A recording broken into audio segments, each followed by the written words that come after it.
Hello, Hyderabad people. Day 3 in Hyderabad. Today, my friend నా కోసం pasta prepare చేసింది. నేనైతే ఫస్ట్ టైం టేస్ట్ చేస్తున్నాను గైస్. చాలా అంటే చాలా బాగుంది. So special thanks to Manasa. So ఇంకొంతమంది కూడా ఫ్రెండ్స్ అయ్యారు.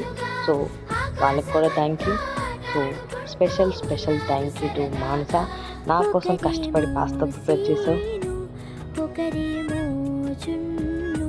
కలిసారే ప్రాణంగా కురిసారే వర్షంగా పాటేమో సీను ఆటేమో జున్ను ఒకటై ఎదిగారే మధురంగా